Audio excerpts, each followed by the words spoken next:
Tonight, police and Member of Parliament for Asutifi North engage in war of words over Hwidiem clash in the Ahafo region, with conflicting accounts of a violent clash that resulted in damage to property as investigations by the police CID and the Lands Ministry get underway. Nobody has any power superior to what the president has, and therefore nobody can stand in the way of the NEMOS task force. Tonight on Top Story, we'll speak to lawyers for the MP in question. Top Story, as always, is brought to you by Telecel, connecting energies and holy insecticide spray and coil. Enjoy a holy sleep. My name is Fostina. Sarfo, please stay for details.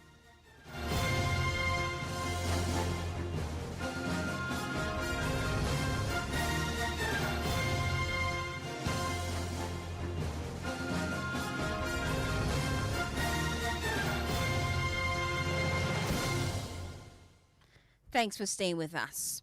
Now, tonight, there is a tough standoff between the police and Member of Parliament for Asutifi.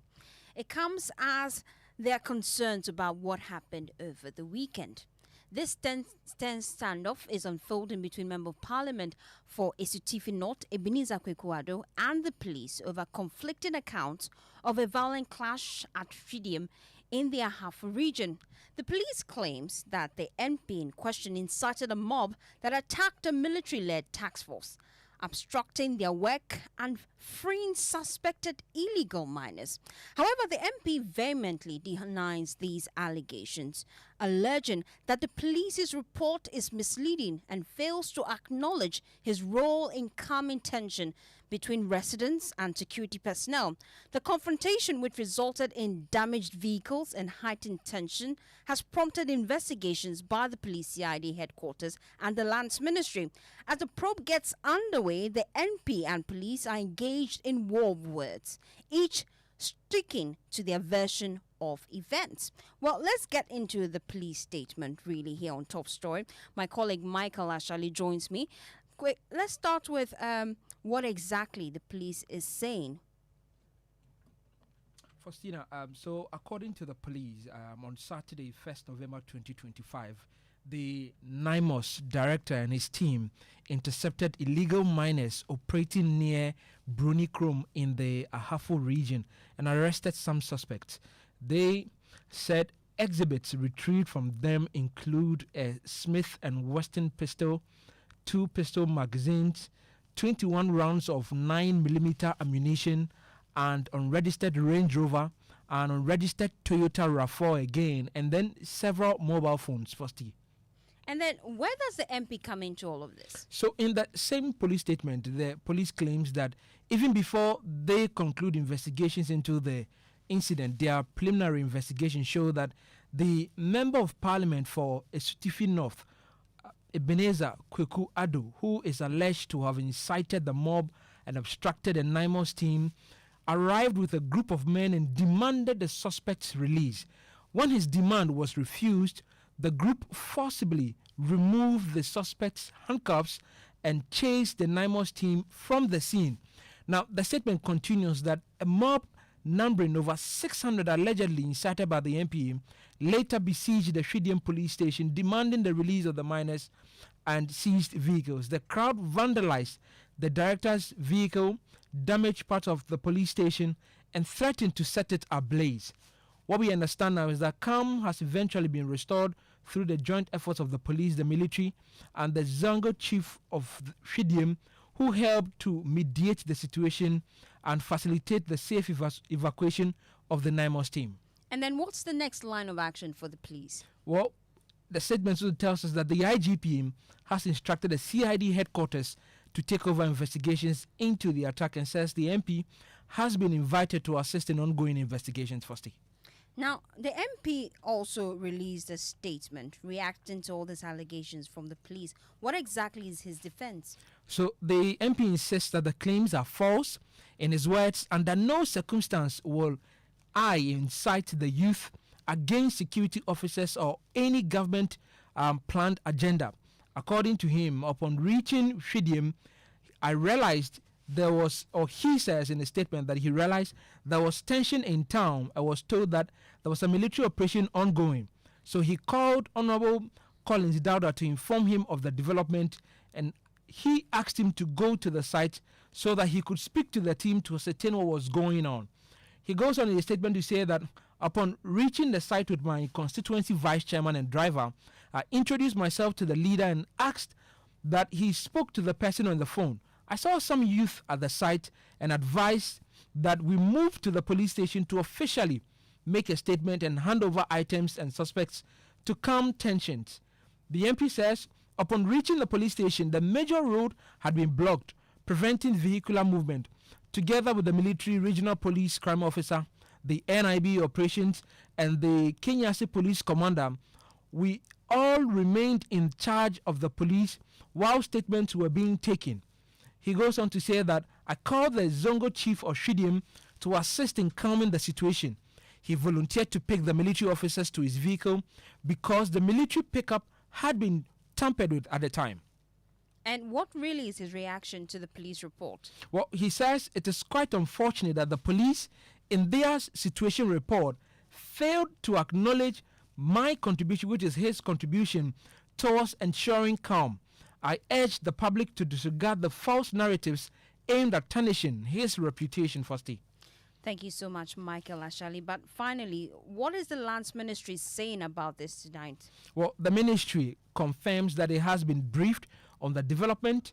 In a statement, it said that the ministry strongly condemns the incident which occurred on Saturday. Subsequently, the minister has held meetings with the Speaker of Parliament and the Minister for Interior for the conduct of swift and rigorous investigations into the unfortunate circumstance. Well, thank you so much, Michael Ashali.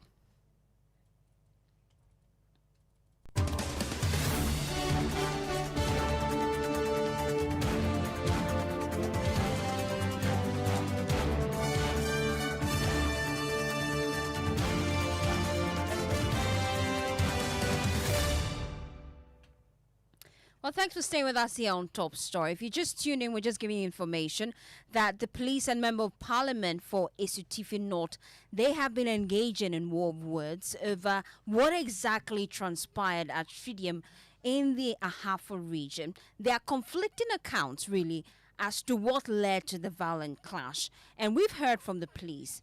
They say in their statement that the MP for the area actually incited the youth, and quoting them verbatim really from the statement that they put out. They say that the Member of Parliament for Asutifi North, Ebenezer Kweku Ado, who is alleged to have incited the mob and obstructed the NIMOS team, arrived with a group of men and demanded the suspect's release. Well, we've also been hearing from the Member of Parliament, who we told you insists that these claims are false. In his words, he says that under no circumstances will he incite the youth against security officers or any government planned agenda. And so we're just trying to reconnect our lines tonight on Top Story to just engage his lawyers, because we know that tonight the police have already invited the Member of Parliament for Asutifi for questioning as they look into this and some of the concerns that has been raised. We also know that the Ministry of Lands is looking into this, especially because these are NIMO's officials that have been abused. And so they're raising concerns really, and they will be looking into it according to them. In a statement they put out earlier, they say that the ministry strongly condemns the incidents which occurred on Saturday. Subsequently, the ministers held meetings with the Speaker of Parliament and the Minister for Interior for the conduct of swift and rigorous investigations into the unfortunate circumstances. Well, let's explore this further here on Top Story. Joining me now is Elikem Kotoko, spokesperson for NIMOS. We appreciate your time here on Top Story. First, I'd like to start with updates on what exactly happened. Based on the briefing you've received, what transpired on that fateful day? Thank you so much, and good evening to your listeners. What transpired on that day is most unfortunate. Just like was said by the Colonel Boa and his team, they were returning to Accra when they cited some kind of excavator activities uh, along the road and decided to move in there to, as usual, arrest the situation. And so upon reaching there, uh, somebody owned up first as the owner of the site, another came over, and in the process, the member of parliament for Asutifi North also came over, uh, as was corroborated by both parties. The end result is that there was a mob that attempted to, in whatever way, overpower and submit the NIMOS task force to their whims and caprices, which is unacceptable. Under no circumstance should that be tolerated. And whatever be the case, I think, or it is our belief that there's no form of legality to an illegal act. And so, if what transpired there is anything to go by, if my words are anything to go by, we recall an instance where a certain Major Mahama was lynched, life taken out of him, and in the end, we can bring him back to life. And we cannot allow or tolerate for any such thing to happen again. Whatever happened over there, whatever actions were taken by the citizens there was uncalled for, unjustifiable, unacceptable, and very rowdy. And it is indeed very punishable by law. Indeed, it Because is. Now, the police, in their statement, they suggest that the member of parliament for the area incited the mob and obstructed your team's work. Do you have any evidence to support this claim based on the briefing you've received from your team members? I mean, if the police is also saying same to you, I'm sure you would agree with me. It is no different from what NIMOS was also saying through their engagement. However, I am told that the member of parliament has also issued a release on his part of the story. We do not want to be hearing my part, your part, his part, and all of that.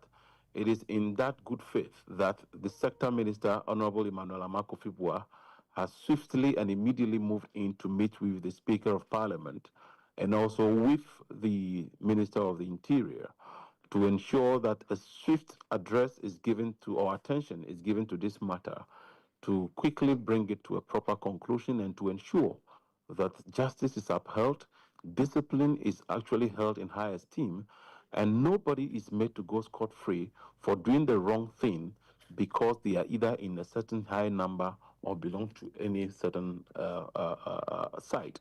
The truth remains that there's no power, there's nobody who has power beyond what the president of the land, His Excellency John Dramani Mahama, has. And His Excellency John Dramani Mahama has said clearly that he frowns on and is using his government to fight to fight illegal mining. There is nobody who can usurp that power of the president.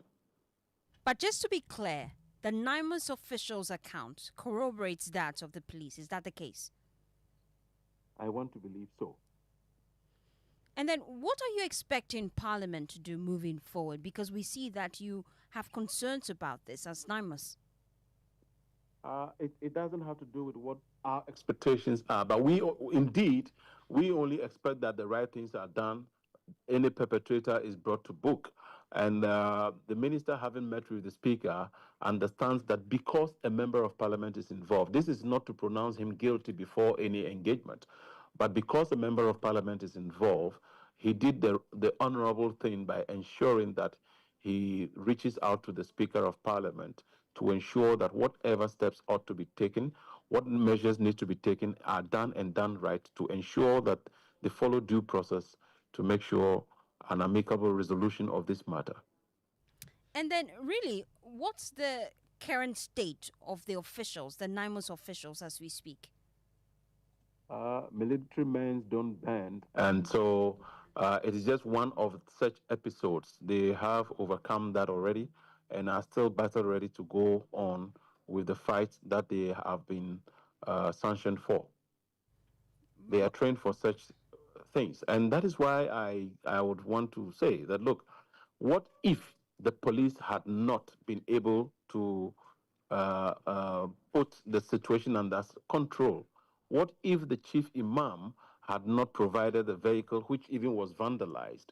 What if the military were also not able to control themselves enough and started to fire?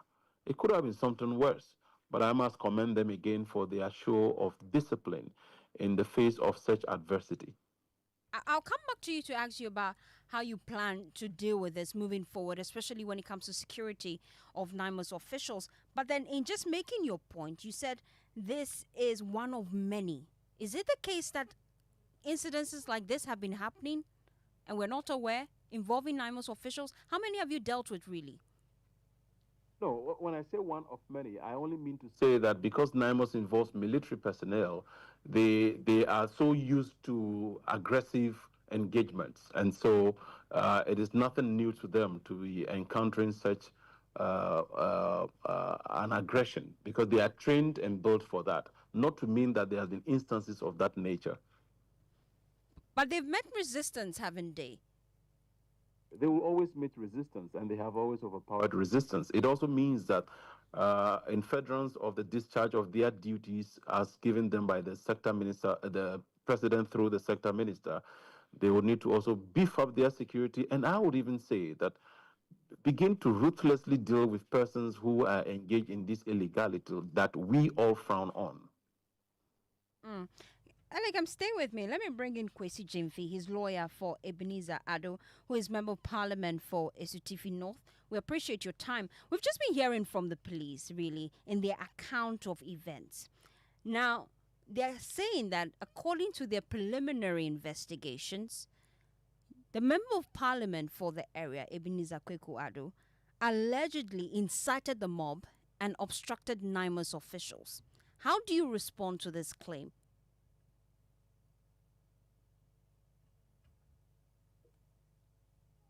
Oh, is that to me or to the lawyer? That's to the lawyer. Mr. Kwesi? Yes. Great. Good evening. Good evening. I asked you a question. I wanted to know your direct response to the allegations put out by the Ghana Police Service. They allege that your client incited the mob, which led to this back and forth that happened and this clash. What's your response to that? So thank you once again for this opportunity. I'd like to say that when we looked at the press release from the IGP, what we see is a letter addressed to us saying that we should assist on ongoing investigations into the incident. And so we are only in there to assist with ongoing investigation into the incident. Hello, not if you know that I'm in the room because I have to go soon. Not that he is the one who has incited the mob and obstructed NIMOS.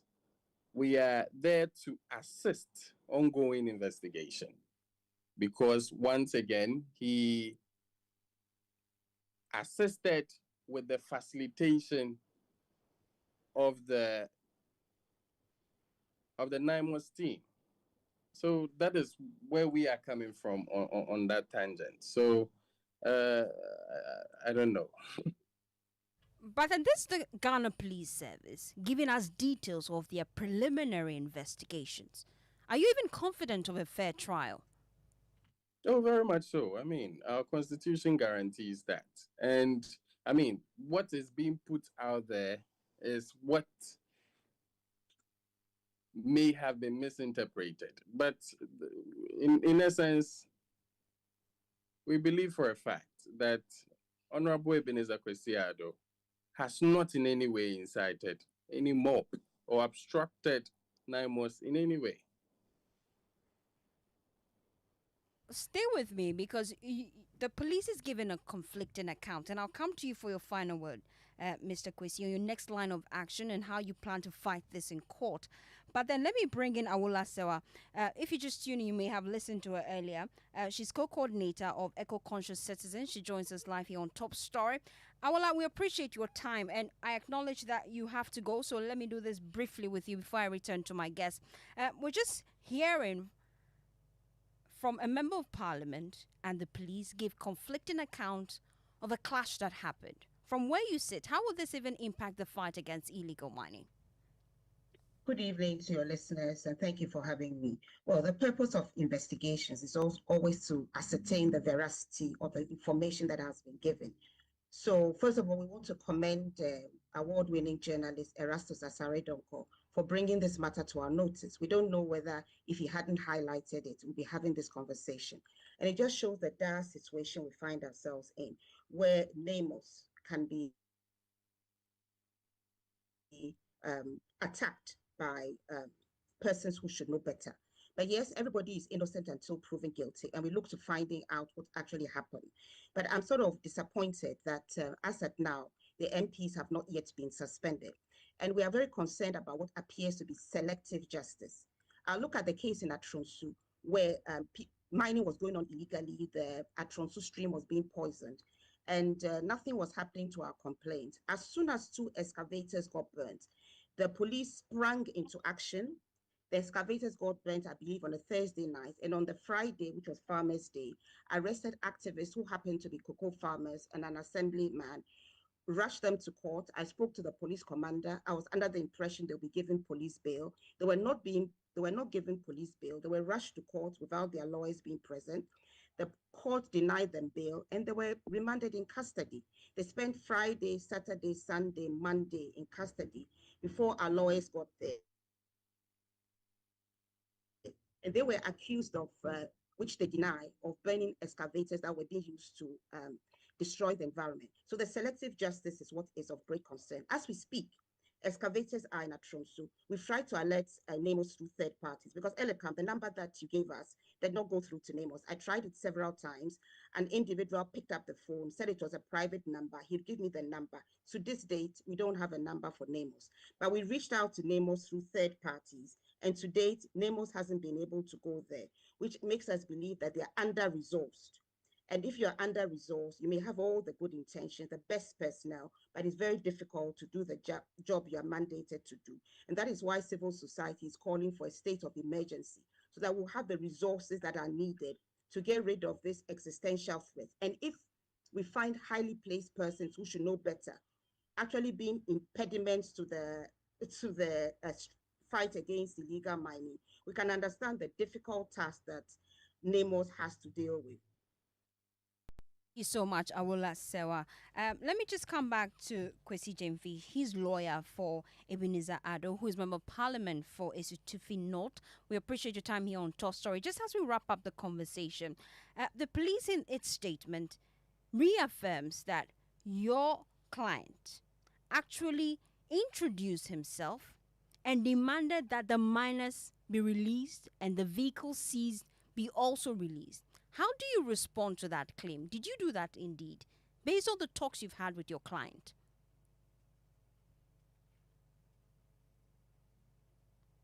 All right. Thank you once again for the opportunity. First, I would like to tackle the issue of MP suspension vis-a-vis fair trial. I'd like to state that, the fact that certain pictures are being put out there, and interestingly, the video that is being circulated does not even show the MP in question or MPs allegedly mentioned.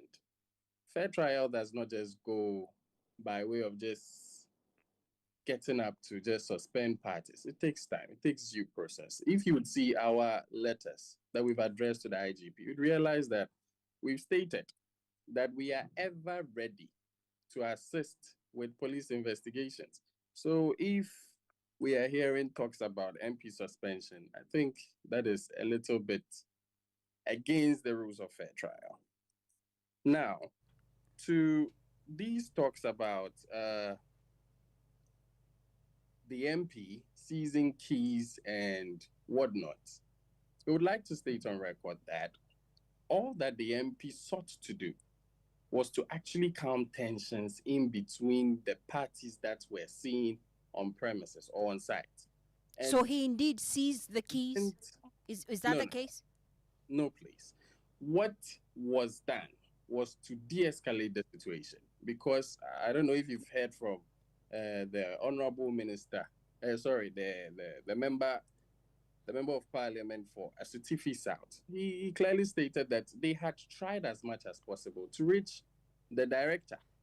And all that the MP for Asutifi North sought to do was just to reach out to the director. That I am the MP for Asutifi North, and I want to engage you concerning the matters. And if there is any issue, it is best that the matter is moved to the Hwidiem police station. And that is all that was done. So it's very interesting that some proponents are putting out there that he went in there to seize, he brought in mob action, and a whole lot of things. That's never happened. And that is why we are ready to actually assist the police with investigations. Thank you. Thank you so much. Kwesi Jamefi, his lawyer for Ebenezer Ado, who is Member of Parliament for Asutifi North. I spoke earlier to Awola Sewa, co-coordinator of Eco-Conscious Citizens. Let me wrap up with Elikem, Kotoko, spokesperson for NIMUS. We've just been hearing from Awola raise some significant concerns about the operations of NIMUS, especially she says that they are receiving reports as an organization that there are activities of illegal miners ongoing at Atronso. She says she made an attempt to reach out to you to get a number that has been unsuccessful. She makes allegations that you are under-resourced. Are you under-resourced? Being under-resourced. NAMOS is equipped and still undergoing adequate training of personnel to continue deployment and all of that. It was in line with SAME that in the discharge of their duty, they were rather being confronted by very nebulous youth who felt that they had to fight them, which was unacceptable. Yes, I believe that there is still more room for a lot more to be done, and NAMOS has never fallen short of what is expected of them. Like I speak with you now, the men and women are still out there at various locations. And let me also say that sometimes, some of the calls are carefully, what's the word to use, vetted in order to even ensure that they are not traps or ambush being laid for the men and women. So it is not just that once you call, it means you will immediately have them respond and be there in 24 hours, like maybe you have a fire service come to douse fire. They would have to do their own recce and be very convinced that indeed what is being said is something that needs attention. If not, they may as well be led into scenarios of this nature which happened, and I'm not sure we would want to lose even a single life in the discharge of these duties, even though we believe that the conduct of these people is costing our lives. And how do you plan to ensure the safety of your officials? Well, these are men who are trained for these kind of scenarios, so they always trained. We would rather also advise Ghanaians that it will not be in their interest. They will be putting themselves in harm's way by wanting to rather confront these men who are built and trained. You can call them assets, weapons of the state, who are trained when shove comes to push or put under such pressure, they may act in certain ways that will be in defense of their own lives, and we may have too many casualties. So the advice rather is to Ghanaians to desist, no matter how youthful you are. That exuberance should stop where you think when you meet men of this nature. Do not try to want to confront them. Okay. You may think you outnumber them, but they are sometimes, it's not only about numbers. Okay. They are trained for this. Thank you so much, Elikem. And that's how we wrap up Top Story. My name is Fostina. Sarfo, up next is Newsnight.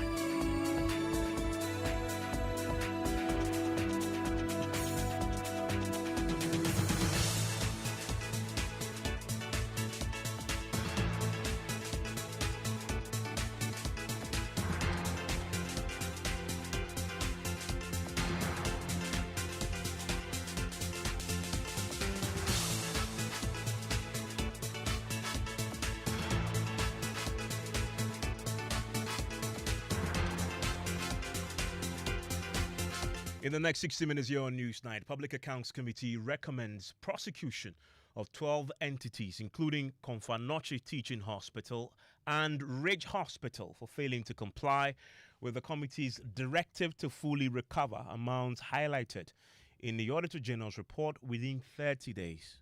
Konfanoche, you have on end salary of 3 million and you will not respond or get anything. Maybe they would like to enjoy sitting in court, but I will recommend all of them for prosecution. More as Education Ministry moves to amend Ghana Tertiary Education Commission Act to halt GTEC's plans to shut down universities operating without presidential charter. Because the challenge is how many students are there with a public tertiary education. So standards will not be compromised, but I think that we should allow them time and space to justify it.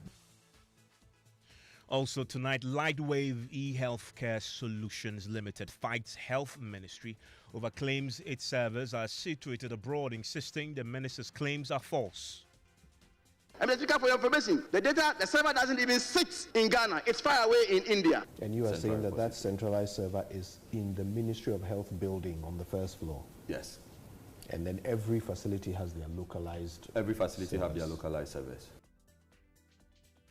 Business Ghana City appreciates by almost 14% for the month of October as it continues to respond positively to market interventions by the Bank of Ghana. And in sports, Ghanaian clubs have a long way to go in order to rub shoulders with the continent's best, and that's according to the head of PR for the Professional Footballers Association of Ghana. I want to join us with your views and comments all here on Newsnight 055-1111-997. We have details after this. There are many reasons to connect, and it's all to put smiles on the faces of those you love. Daddy, thanks for the tea cash, okay? I love you. That's my daughter, Angela. Caring for my parents, that's my duty. I also get to pay my utility bills easily with Telecel Cash. And to the suppliers at my shop, Hello, sir. Telecel cash payment received right on time. Thank you. I get to make them smile because I can pay to my suppliers' merchant numbers, even on other networks directly, and send Telecel Cash for free to my dear ones. We keep the connection stronger when our family, friends, and business relations are happy. Make free Telecel Cash transactions every day, anytime, from your Telecel Cash wallet to your loved one's Telecel Cash wallet. Save on cash, enjoy convenience, and make those who matter smile when you send them money with Telecel Cash. Telecel, connecting energies. Ade, couldn't sleep at night. Mosquitoes will be whining in my ears, bugging me all night long. Till I got a remedy. Now I'll be spraying them away with holy insecticide spray. Me I go spray them away with holy insecticide spray. When I sleep, me dana mada with holy insecticide spray. Holy mosquito coil, holy multi-purpose insecticide spray. Dana kron kron. For bulk purchase, call 0302 681582. This advert is FDA approved. No. You look so relaxed and cheerful these days. What's your secret? No secret, Kofi. I just sorted out my retirement with Shield Pension Trust. You should talk to them. Retirement? A small time before pension. Share. The earlier you start, the better. And Shield Pension Trust makes this so easy for you. They've got amazing plans to choose from. I even signed up for the Shield Cedi Crow a Day personal pension scheme, which lets you save as little as 1 Ghana Cedi a day towards your retirement. Isn't that great? 1 cedi a day. Exactly. And the best part is, I sign up automatically on the Dacia Promoting Plan, which guarantees me medical insurance when I go on retirement. Hey, you've convinced me. I need to sign up now. Kofi is making a move to secure his future and health insurance when he goes on retirement. What about you? Go to Shield Pension Trust or call us now on 050-915-0253 and we'll guide you through securing your pension tomorrow. Shield Pension Trust, into the future with you.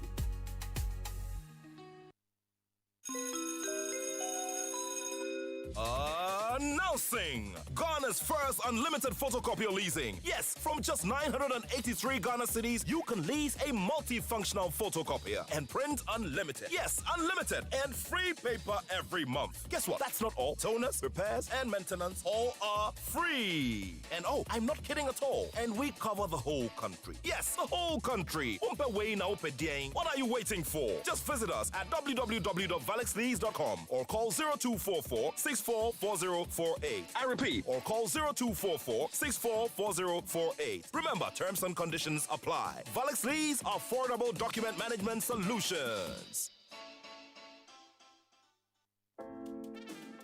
No matter where we are, Africa always calls us home. And here in Ghana, the call is clear: to power growth and create lasting impact. At Stanbic Corporate and Investment Banking, we are creating giants and connecting businesses. From financing bold energy projects to enabling cleaner, reliable power for industries, we are fueling Ghana's transformation. With our support, Mensah Energy is delivering sustainable energy that powers Goldfields operations, helping them move closer to cleaner, greener mining. This is a story of how we bring businesses together, create jobs, empower communities, and invest in the next generation. Stanbic Bank, delivering sustainable growth, creating impact. To learn more, visit stanbicbank.com.gh. And you're still live here on Newsnight. It's on Joy 99.7 FM. And later, Ghana Journalists Association registers strong objection to proposed misinformation, disinformation, hate speech, and publication of other information bill as it demands extension of period for submission of memoranda. The GJA therefore demands a further extension of the deadline for submitting input to allow for a broad-based, inclusive, and meaningful national dialogue that has the buy-in of all key stakeholders. We hear from the GJA Plus President Mahama is pushing for the creation of a new West African security platform to collaborate with Mali, Burkina Faso, and Niger in addressing violent extremism. The Accra Initiative was set up as a platform for our joint fight against violent extremism in the West African sub-region. Currently, the AES states are not participating in the Accra Initiative. And so what I've been engaged with is seeking a new platform. But first, I want to take you to Parliament, where the Public Accounts Committee has referred 12 entities to the Attorney General for prosecution for disobeying the committee's directive to fully recover amounts captured in various infractions in the Auditor General's report. The entities include the Konfanoche Teaching Hospital, Ridge Hospital, and others. Now, listen to the Assistant Auditor General at the Ghana Audit Service, Michael Addo, who gave an update to the committee on which institutions have failed to retrieve the funds. In respect of Achimota Hospital, they had unsupported payments to the tune of 62,360, and they were given 48 hours to provide the supporting documents. As we speak, they have done so. The documents have been provided, and we have verified them. Then there was an issue of payment of unearned salaries to the tune of 3,588,050 cedis. That infraction was cited in the name of Konfanoche Teaching Hospital. They were given 30 days to provide documents as to the existence of these staff. But as we speak, that evidence is yet to be provided. Kwewu Afram Plains North District Education Service, wrongful payment of physically challenged transport allowance, 17,703. That is also pending. They have not recovered the amount. The last one has to do with the Greater Accra Regional Hospital, that is the Ridge Hospital. The issue had to do with rejected claims, and the amount was 1,293,090 cedis. So that is the state of these issues. Well, James Aveji was in Parliament for us today and joins us on the line right now. James, what was the reaction of members of the committee to this? Hello, James. Well, Evans, the committee was not in the least happy. Yes, Evans, I hope you can hear me. Loud and clear.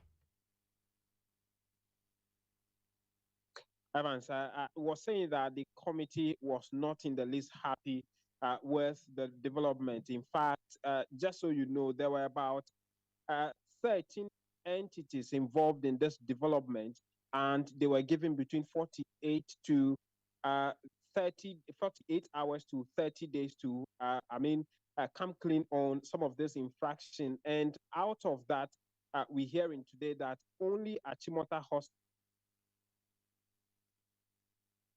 Hospital has been able to spirit that the ranking member on the committee, Honorable Samuel Atamels, said there is no other window for them to redeem themselves and that they should all be referred to the Attorney General for prosecution. Those who hadn't completed their assignment in 30 days, did any of them consult you on it? Did they come back to you on why they hadn't done it? Perfect. All right. I would recommend those people who haven't responded or done it within 30 days. I'll recommend all of them to the Attorney General for prosecution. It's just that simple. Confanoche, you have on end salary of 3 million and you will not respond or get anything. Regional Health, I said Aguna East, Tier 2 contributions. You haven't responded. Amansi South. All these people, we are recommending them for prosecution. And it's just that simple. We'll wait on those who have 60 days and 90 days. Maybe they would like to enjoy sitting in court, but we'll recommend all of them for prosecution. And James, aside this particular story, I know before the Public Accounts Committee, we often get to see and hear the extent of rot that the Auditor General is uncovering. What else have we been learning today? Well, Evans, a number of other institutions, including ministries, have been appearing before the committee, and amongst them is the Communications Ministry.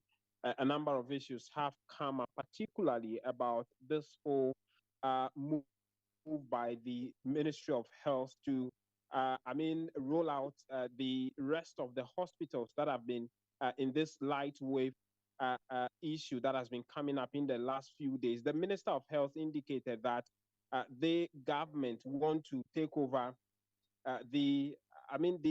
putting the rest of the 500 hospitals on the system that will help them coordinate with each other. The minister said they have been approached by the health ministry, and the initial proposal was that they lease this work to a private entity. But he has indicated clearly to the health ministry that they will not engage any third party in this. And so the Ministry for Communications and Digitalization says they will take up this project and offer on behalf of the people of Ghana so that we do not experience what we have seen in the last few days between Lightwave and the Ministry of Health, Evans. And the Education Minister was also before Park? Exactly, Evans. He was the first to sit before the committee, and the issue about GTEC's move to shut down some schools came up. In fact, in accordance with the GTEC's own act, every school that need to operate as an autonomous entity needed to get what we call the presidential charter. Failure of that, they need to affiliate with some other universities who are under this charter and issue their certificates under them. You'll recall that in February last year, GTEC indicated that about 77 private universities have not acquired this presidential charter. That was when they threatened to shut them down. But the minister, in answering questions this morning before the committee, said he believed that this threat, if carried out, will do our educational system more harm than good. Reason he's exploring more options, including reviewing this act to give them more than the 4 to 6 years to acquire this charter. If, say, for instance, you are providing higher education in biology and you don't have a laboratory or chemistry or physics, then GTEC is not likely to support you to undertake that activity. So in the law which was passed by Parliament, and chairperson, if we did that, apart from the students who will be affected, Ghanaians in the private sector who are church-related institutions, whether it's the Catholic Church or is the Pentecost Church or the Presbyterian Church, which is providing higher legislation, but not to perpetuate it. It won't be forever and ever. Then you keep saying that, give me more time. It cannot be. But at least let's give them some time, because the challenge is how many students are there with a public tertiary education. So standards will not be compromised, but I think that we should allow them time and space to justify their expenditure and the training they are providing. Thank you. And did we get any more clarity, James, on GTEC's crackdown on people using unearned academic titles? Of course, Evans, the minister said beyond the reports that have come public, there are still a number of them coming before the GTEC, which the governing council is looking into. But he has indicated that GTEC has the ministry's full backing in delivering on this constitutional mandate of crackdown. Chairman, this matter is being thoroughly looked at. The Director General of GTEC is acting in accordance with his mandate and the law, and recognizes that whoever is affected by it will be pronounced as he is doing. A number of it will refer to council, and they are looking at it. I'm awaiting a report from the GTEC council for a briefing. Then I'll come back to this house if you so desire. I want to bring in Dr. Peter Ante, is Education Director of the Institute for Education Studies, joins us on Zoom right now. Doc, thanks for your time here on Newsnight. On that subject of the charter and GTEC's decision to shut those schools down, that we just had a minister say that he's going to give them a lifeline for them to rectify. What do you stand on this? Do you believe GTEC should simply go ahead and shut them down because the charter, does it have consequences for quality?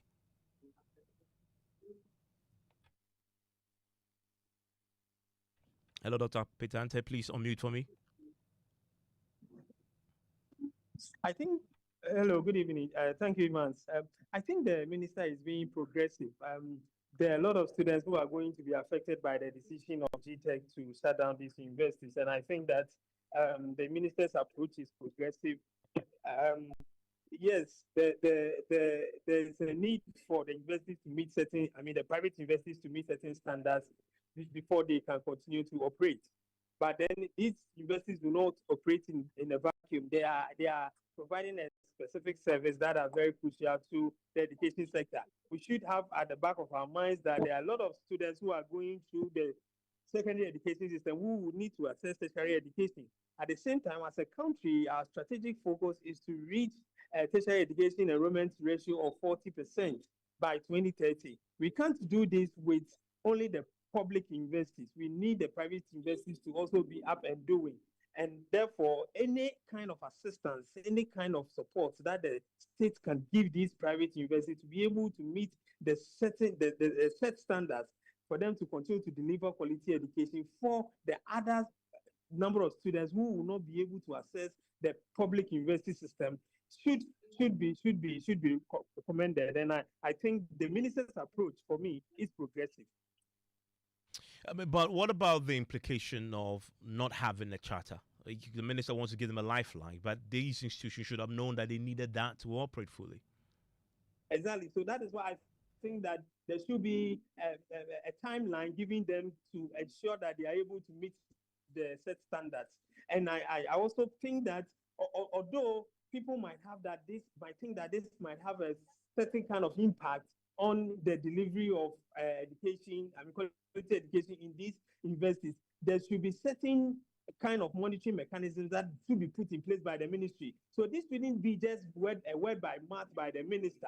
He should move a step further to put in certain mechanisms to ensure that these private universities follow through, build up their capacity, and provide whatever it is that they need to provide to be able to reach the set standards that have been set by GTEC. So I'm expecting the minister to have this kind of implementation plan to what he's proposing to enable these private universities meet these set standards. Dr. Peter Anti, thank you very much. He's Executive Director of the Institute for Education Studies. Well, tonight, Lightwave e-Healthcare Solutions Limited, managers of the electronic healthcare system used to digitize patients' records in public hospitals. They are fighting the Ministry of Health over recent claims their servers are situated in India. Listen to the Health Minister make the claims. Mr. Speaker, the vendor again indicated that we should write as part of the contract that we, the ministry, have verified 461 instead of 450. Mr. Speaker, there and then, as ministry, we had to put our heads together to find solution to the matter than lamenting.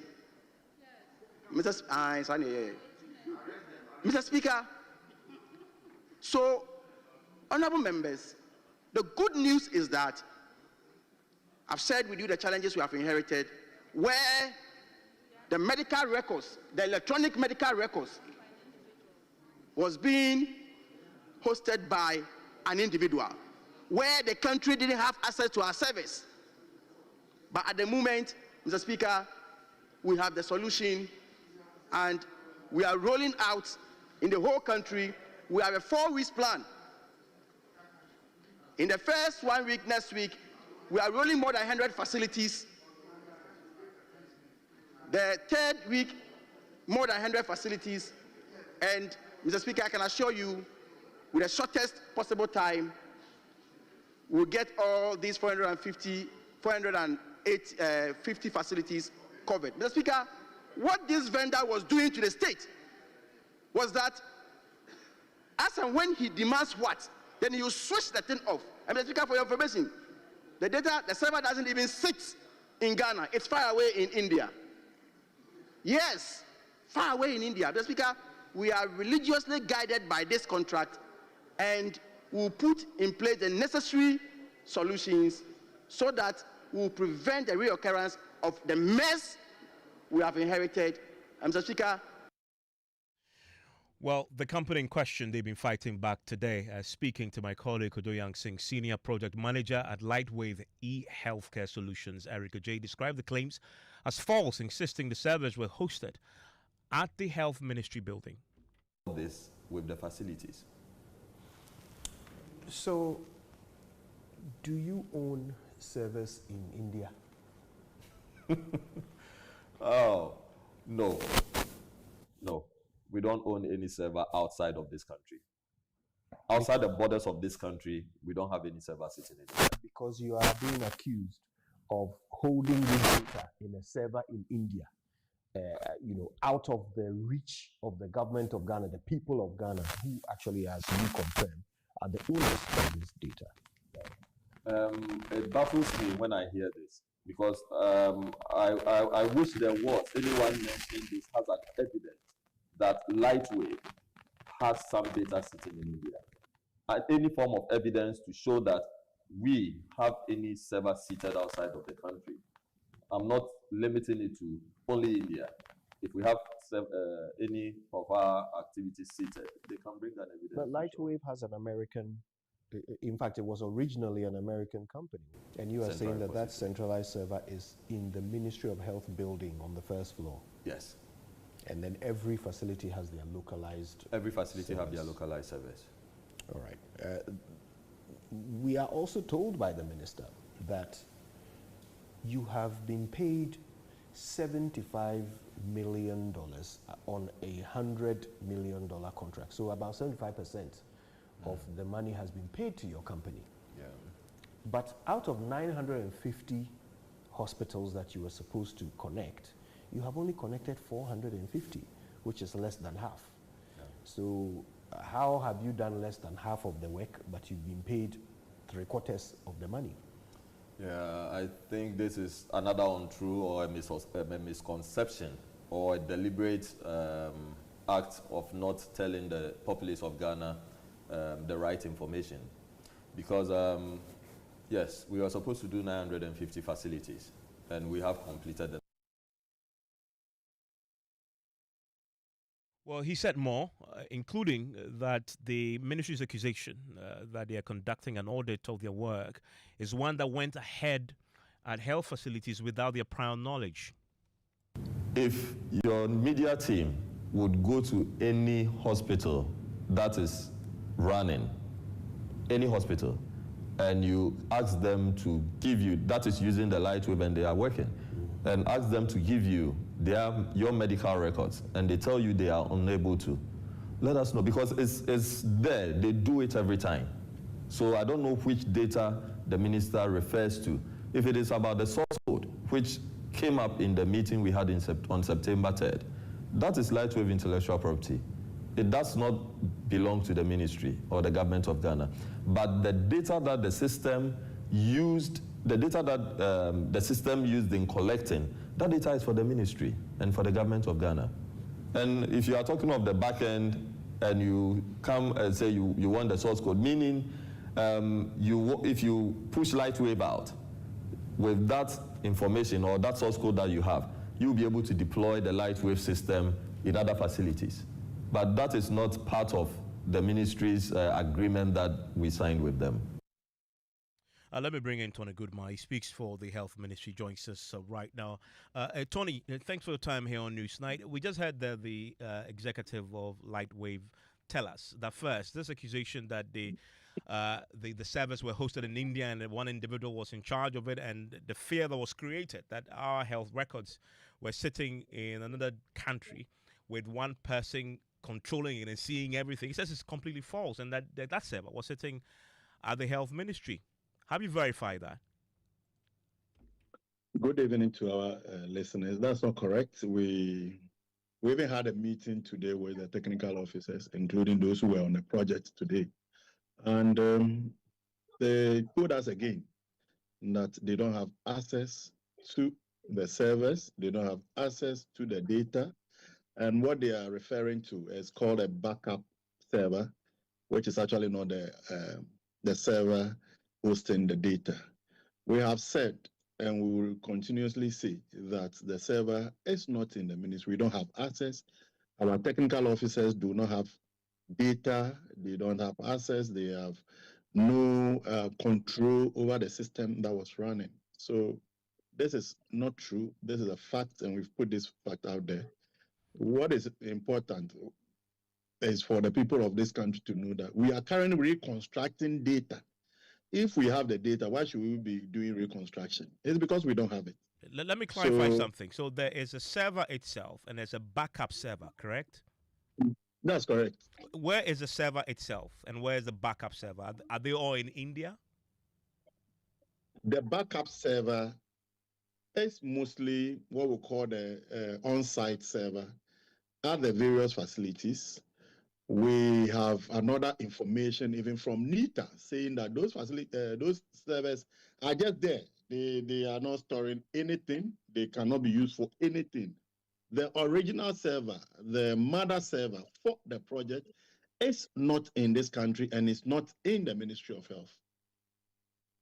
And these backup servers in the various facilities, they do not have the information required to populate this additional system, this new system you're introducing?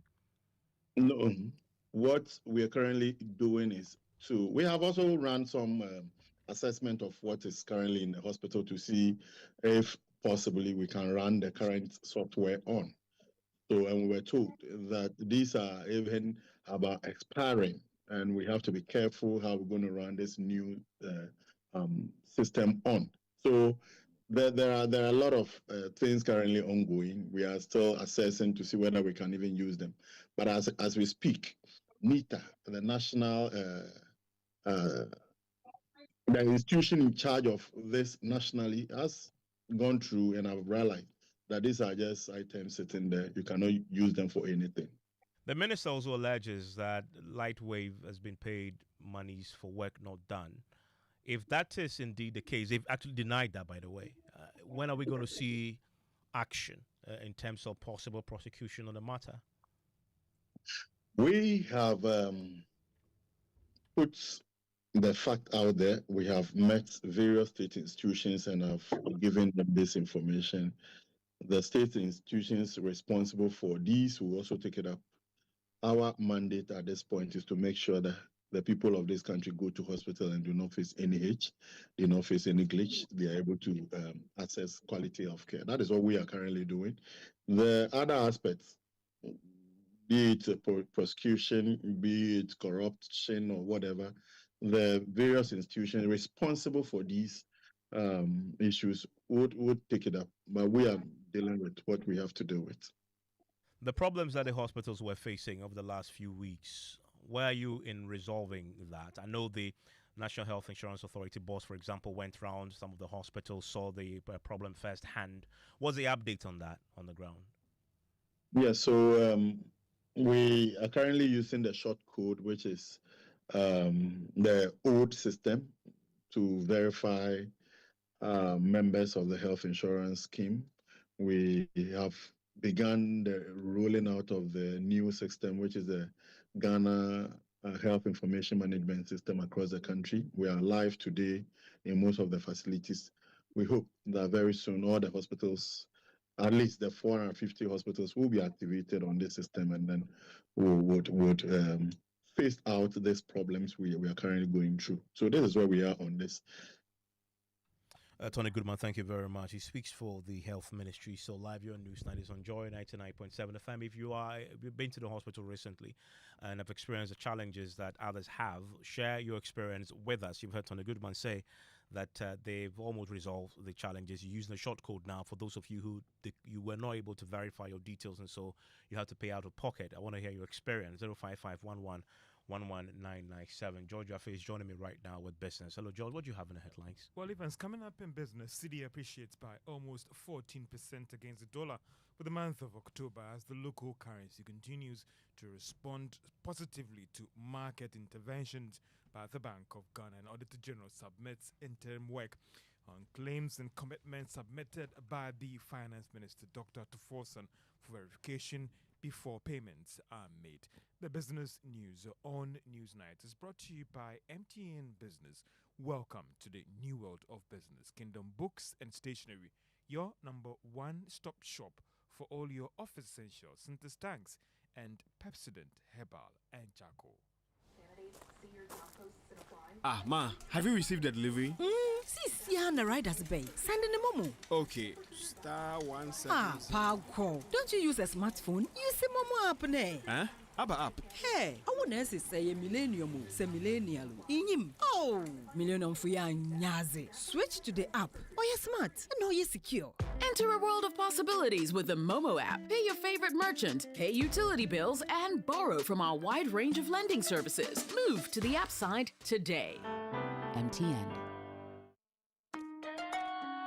Son, we are so proud of you for setting up this hospital. I really love those hospital beds and waiting chairs. By the way, did you import them? No, Dad, I didn't. I actually got them from Kingdom Books and Stationery right here in Ghana. Wow. We also bought our office supplies, safes, executive desks and chairs from Kingdom, and they gave us expert advice on how to set up our office. Guys, that makes 3 of us. I also got our sofa and bedroom sets, plus our dining hall furniture for our new home from Kingdom. Wow, Mom, that makes 4 of us. I usually get my stationery items from Kingdom, and my teacher also mentioned that our classroom furniture was provided by Kingdom. So there you have it. Whenever you're thinking about setting up an office or acquiring furniture for your home, etc., Kingdom Books and Stationery should be your first port of call. With over 40 years experience in the industry, we stock and supply a wide variety of globally sourced office and home furniture, stationery and equipment. Visit our head office, Takweje, Osu near the Osu Cemetery, Temania Community 4, Takoradi opposite Vijay Mays Plaza, Cape Coast University Bookshop, Spintex Road near Absa Bank, Atomic Centerpoint Mall, Winneba University Campus, KNUST, the University Bookshop, and Santasi in Kumasi. You can also visit our shop online, www.kingdomstoreonline.com. Hurry while stock lasts. For further inquiries, contact us on 050-162-0810 or 0302-764-101. Email info@kingdomgh.com. Kingdom Books and Stationery Limited, where quality and affordability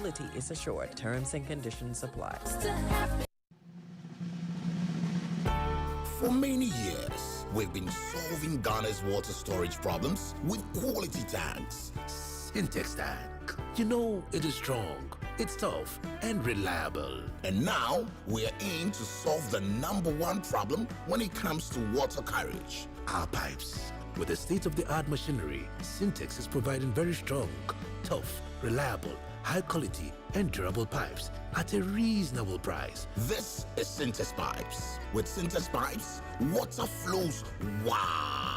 I mean, ta-ta-ta-ta-ta-ta-ta-ta-ta. If they carry water, no wahala. With Syntex Pipe, our water problems are solved. Syntex, are you strong? Are you tough?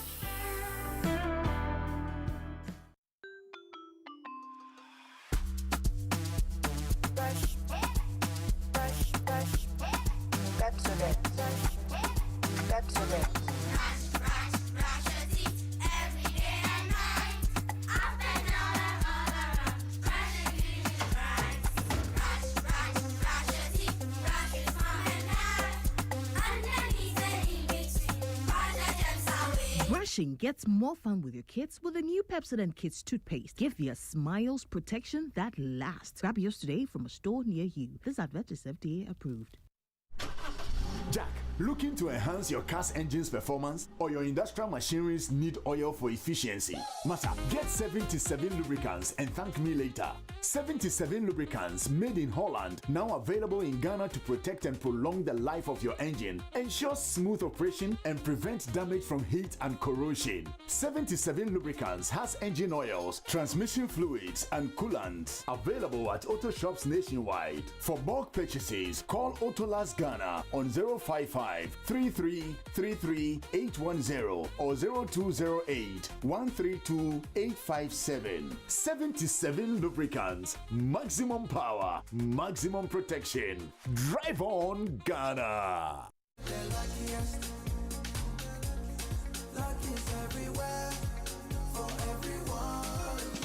This year is going to be sweet. I don't just feel it, I know it, because the Luckiest Season 3 is back. And I'm about to show you how to grab your golden ticket. Just dial *712# and follow the prompts to purchase your ticket. Or go to theluckiestafrica.com, hit community tickets, and pick your lucky number. Or let the system do its magic. Choose how much you want to spend from 1 to 5,000 Ghana cedis. You can even buy a ticket for someone else. Be someone's hero. Payment? Easy. Mobile money in Ghana or card if you're international. One ticket can turn one CD into 500 times more. That's maths we love. Or your community will win 10 times more. So let's get lucky together, because luck is everywhere.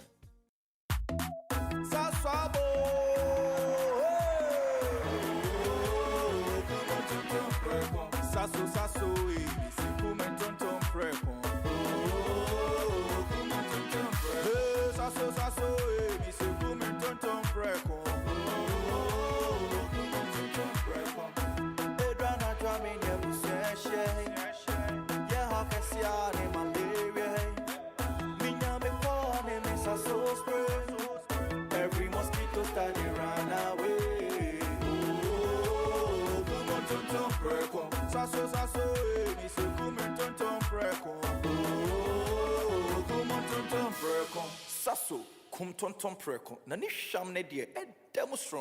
This advert is FDA approved. You're welcome back to Business on Newsnight. Now, the city has posted one of its highest appreciation against the dollar in a month for this year. In October, it appreciated by almost 14% against the US dollar. Now, there is more in the following report. The almost 14% appreciation of the cedi against the dollar is based on the Bank of Ghana data from the beginning of the year to the end of October 2025. The cedi's good run in the last quarter of this year has been influenced by significant dollar support for the market by the Bank of Ghana. This is coming under the central bank's revised foreign exchange intervention, which has seen the Bank of Ghana increase the frequency of dollar support for commercial banks. This, for instance, saw the Bank of Ghana support the market with some $1.1 billion last month. The regulator has reviewed at-market support based on some windfall gains coming from rising price of gold on the international market. Sources say The Bank of Ghana is using these inflows to support the market. It has therefore maintained that this market support will not affect Ghana's dollar reserve buildup position under the IMF program. Now, if you track the cedi's performance from the beginning of the year, it has appreciated by more than 34%. The cedi is on course to possibly end the year posting one of its best appreciation against the dollar. And that is the Business Desk report. Now, exporters have indicated that they would prefer a stable Ghana cedi rather than a sharp appreciation against the US dollar. Now, this was after the cedi hit this record appreciation against the dollar for the month of October, development that has raised concerns about the impact on the earnings of exporters. Davis Kobo is the president of the Federation Association of Ghanaian Exporters. And for the cedi appreciation, I've said it over and over that I think the most important thing is to be able to have a balance once it's stabilized. That is it's important. We need the cedi to stabilize. Once that is done, then the exporters can plan. So that doesn't really affect our exports. But then if it keeps fluctuating, that is where the issues are. So for us, yes, the cedi is appreciating against the major currencies. And what we want to see is there should be a balance. And when I talk about balance, there should be some stability at the point. And that is what we're looking at. Davis Kobo is the president of the Federation Association of Ghanaian Exporters. Now, the Auditor General has finalized work on what he called interim assessment on claims and commitments submitted by the Finance Minister, Dr. Tuforson, before payments can be made. There is more in the following report. These were projects carried out under the previous administration. However, the claims and commitment covering these were submitted to the Finance Minister for payment. But the Minister's quest to ensure that there is value for money for all these payments and to assess the impact on the budget deficit were submitted to the Auditor General for the necessary review. The interim report submitted by the Auditor General revealed that these were claims relating to works executed and services rendered under various government projects across ministries, departments and agencies nationwide.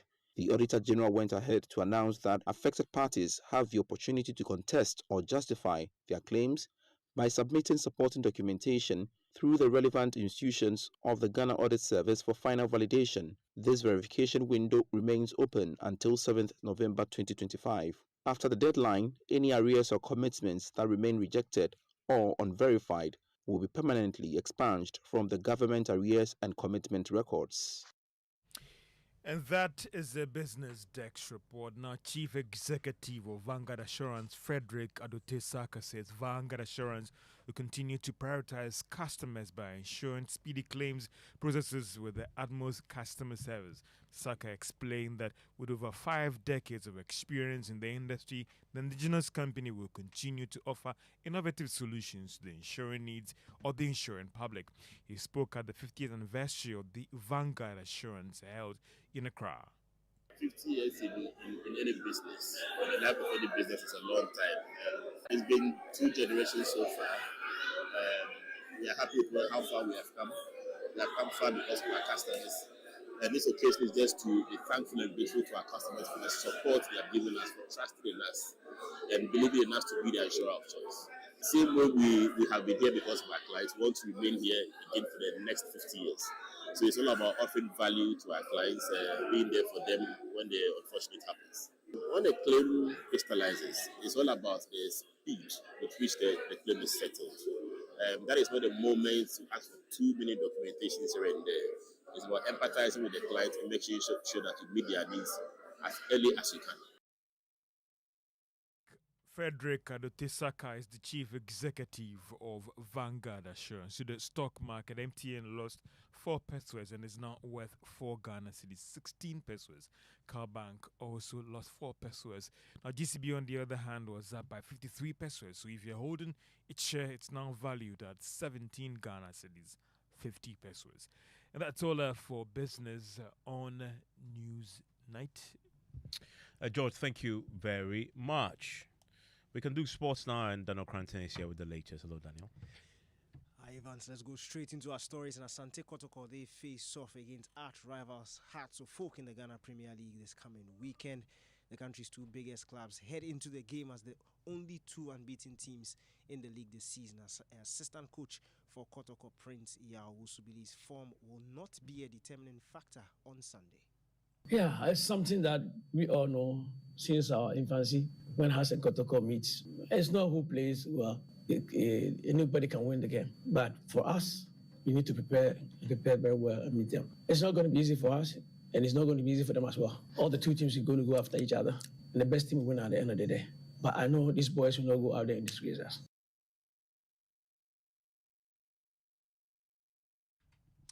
Kotoko assistant coach Prince Iya also speaking there. Now the group stages for the 2025-26 CAF Champions League concluded earlier today with no Ghanaian club making the cut yet again after Ghana Premier League champions Hwidiem Gold Stars were knocked out in the first round of qualifying. Head of player relations at the Professional Footballers Association of Ghana, Yusuf Chipsa, these Ghanaian clubs have a long way to go in order to compete with the continent's best. If you look at the rate of investment that all these countries have put into the sport, I mean, we are yet to get there. We have to be honest to ourselves. When Kotoko and Hwidiem Gold Stars qualified, I was on one of the media houses, and I said that it's good that we've qualified, at least because we are a notable football nation. It's good that we've qualified. We should try as much as possible to get into the group stages. But as to winning, we are far away from winning. You had head of player relations at the Professional Footballers Association of Ghana, Yusuf Chipsa. Bring that into sports. Back to you guys. Daniel, thank you very much. And I'll be sharing your thoughts with the rest of the world pretty shortly on WhatsApp. Now, the Ghana Journalists Association is tonight registering its strong objection to the proposed misinformation, disinformation, hate speech and publication of other information bill. Now, government is pushing ahead with the bill and has set a 14 November deadline for the submission of memoranda. Today, at a news conference, the GJA demanded an extension of the consultation period. GJA President Albert Jonfor warned that rushing the bill through Parliament without adequate stakeholder engagement will weaponize state power against media and silence critical voices.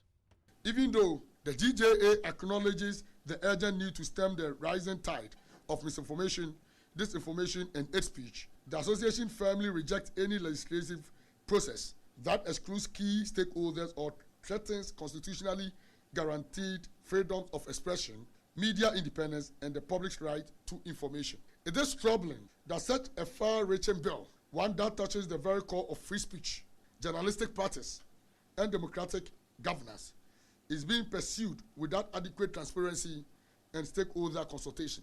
This approach raises legitimate fears that the legislation, if passed in its current form or through a rush process, could inadvertently weaponize state power against the media and silence critical voices. Even if this current government has no intention of weaponizing such legislation, a subsequent government may.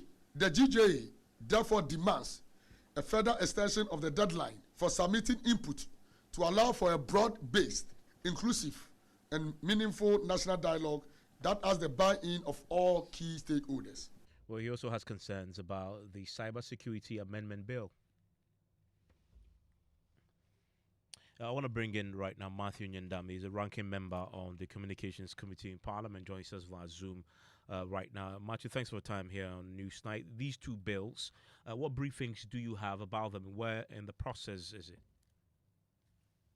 Thank you, Evans.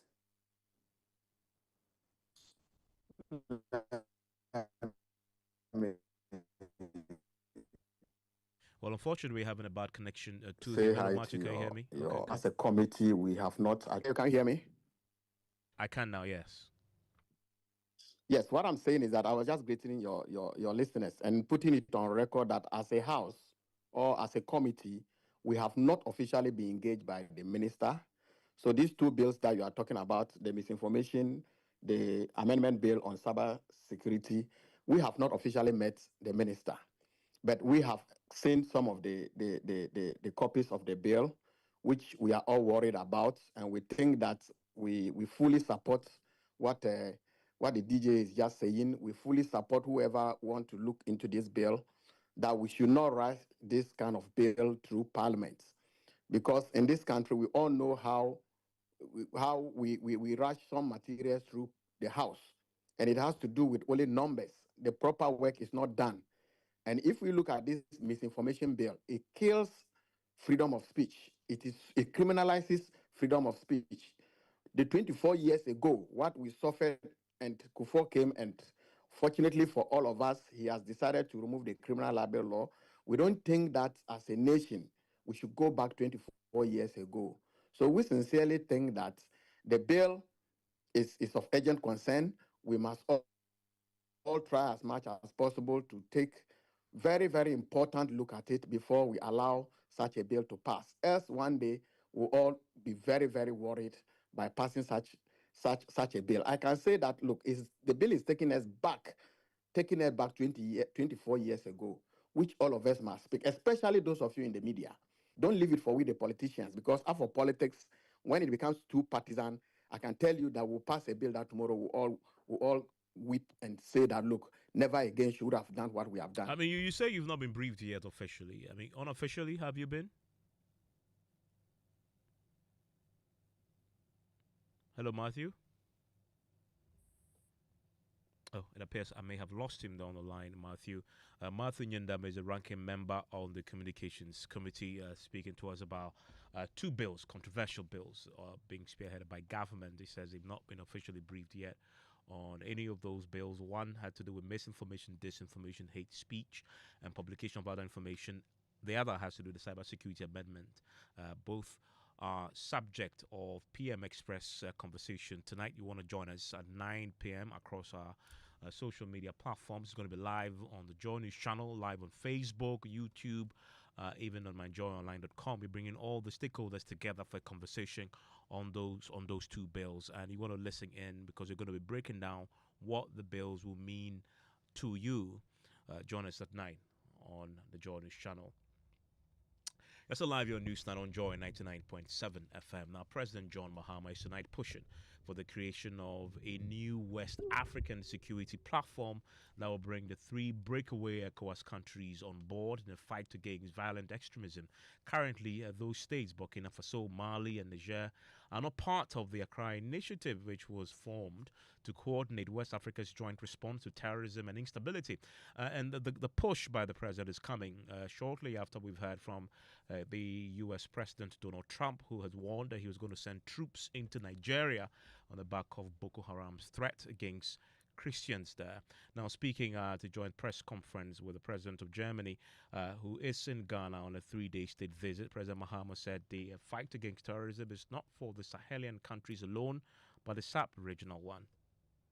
Continuous dialogue and engagement to be able to resolve some of the mutual challenges that we commonly face. The Accra Initiative was set up as a platform for our joint fight against violent extremism in the West African sub-region. Unfortunately, currently, the AES states are not participating in the Accra Initiative. And so what I've been engaged with is seeking a new platform that can bring them on board, because the fight is not theirs alone. It's a sub-regional fight, because violent extremism is like a cancer. It continues to grow and spread. And so currently we have discussions. I was in Mali a week ago to discuss the issue of a joint platform where we can collaborate to help them, and the international community can assist in the joint fight against violent extremism. Well, the President of Germany, Frank-Walter Steinmeier, says his country, together with the European Union, is supporting the Ghanaian government to create long-term stability and development in the Sahel. Allow me also to underline, ladies and gentlemen, the role that Ghana plays with regard to regional cooperation in West Africa. And I expressly welcome the fact that you, President Mahama, have assumed responsibility for regional cooperation and integration. We both agree that cross-border challenges like terrorism, transnational organized crime, and climate change too require cross-border responses. And this is just as true in West Africa as it is in Europe. The northern border region of Ghana is a case in point for this common approach. It borders on the central Sahel, which, as we all know, is hard hit by terrorism and instability. Germany together with the European Union, is supporting efforts of the Ghanaian government that aim at creating long-term stability and development. And Germany has been cooperating closely with Ghana and ECOWAS. I paid a visit to the headquarters of ECOWAS last December, and actually talked about these common challenges, and our objective is to address them together.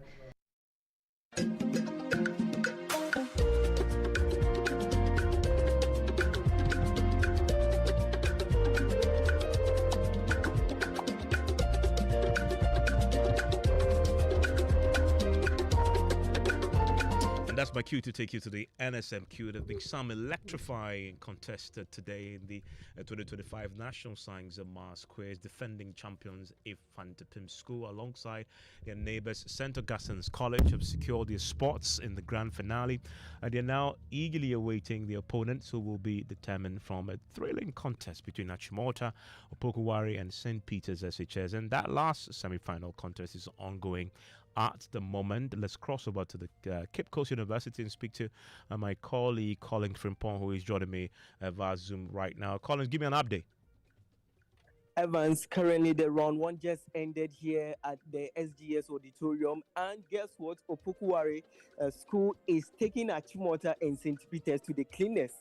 The first round ended with Opokuwari having 23 points and Achimota 14. And St. Peter's are just having 4 points in there.